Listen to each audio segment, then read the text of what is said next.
Баян аав ядуу аав номоос авах 10 хичээл.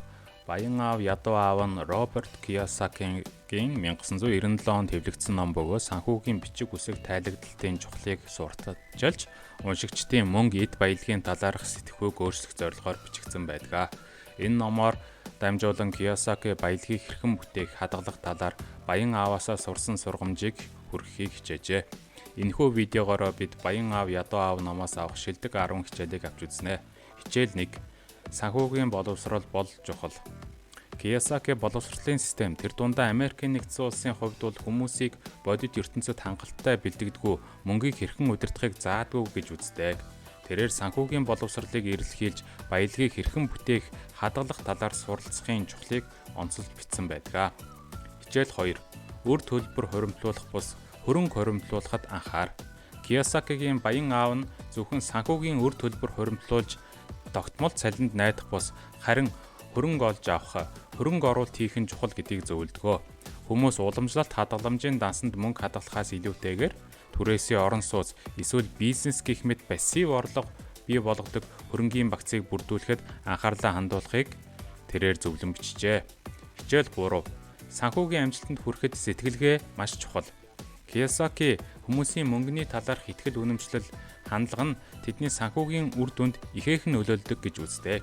Тэрээр эрсдэл үүрэх, өөрчлөлтийг хүлээн зөвшөөрөх хүсэл эрмэлзэл, мөн тасралтгүй суралцах, хувийн өсөлт төгжөлтөнд анхаарлаа хандуулах гэх мэт баян сэтгэлгээтэй байхын чухлыг онцолжээ. Хичээл 4. Эрсдэл хийхээс бүү. Олон хүмүүс эрсдэлд хэд дургүй байдаг бөгөөд энэ нь тэднийг санхүүгийн өсөлт төгжөлтөнд нь саад учруулдаг гэж Кийосаки бичжээ. Тэрээр уншигчдыг эрсдлийг тооцоож, өөрчлөлтийг хүлээн авахд бэлэн байх хэрэгтэй гэжээ. Учир нь энэ нь санхүүгийн амжилтанд хүрэх чухал хүчин зүйлүүдийн нэг юм а. Хичээл 5. Санхүүгийн шийдвэр гаргахдаа санхүүгийн зөвлөхүүд болон бусад хүмүүст 100% найдаж болохгүй. Кийосаки хувь хүмүүс өөрсдийн санхүүгийн боловсролдоо хариуцлагатай хандаж, мөнгөө идэвхтэй удирдах ёстой гэж үздэг.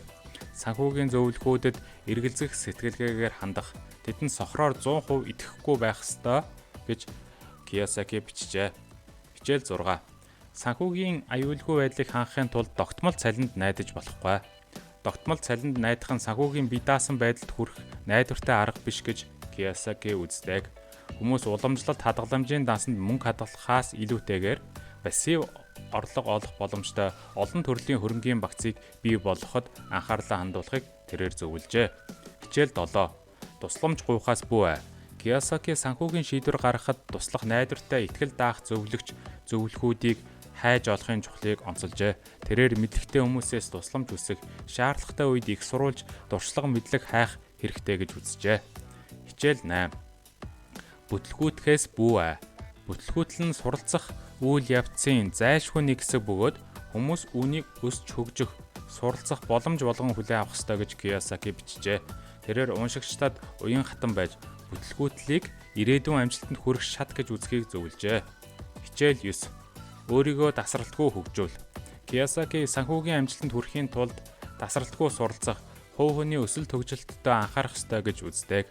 Тэрээр хүмүүс санхүүгийн боловсролыг эрэлхийлж, санхүүгийн ертөнцид болж буй үйл явдлуудыг цаг тухайд нь авч байхын тулд идэвх санаачлагтай нэгэн байхыг зөвлөдгөө.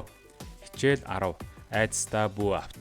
Кийосаки айдас нь санхүүгийн амжилтанд хүрэх гол саад дотор бөгөөд хүмүүс айдсыг ялан дийлэх ёстой гэж бичжээ.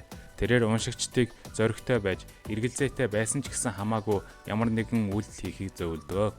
Эцэст нь хэлэхэд Баян аав ядуу аав нь уншигчдад санхүүгийн итгэл үнэмшилтэд шүүмжлэлтэй хандаж, мөнгөө зөв удирдахад талаар идэвхтэй байхыг уриалсан ном юм а. Энэ нь санхүүгийн боловсрол, санхүүгийн амжилтанд хүрэхэд сэтгэлгээний үүрэг чухал болохыг онцолсон. Энэ ном нь олон уншигчдад санхүүгийн ирээдүгээ төлөвлөх, баялагийг бүтээхэд нь урам зориг өгсөн өнөө цагийн шилдэг санхүүгийн боловсролын номуудын нэг яах аргагүй мөн. Видеог дуустал нь үзсэнд баярлалаа. Хэрэв манай видео таалагдсан бол та лайк, шеэр хийж манай сувгийг subscribe хийгээрэй. Баярлалаа. Баяртай.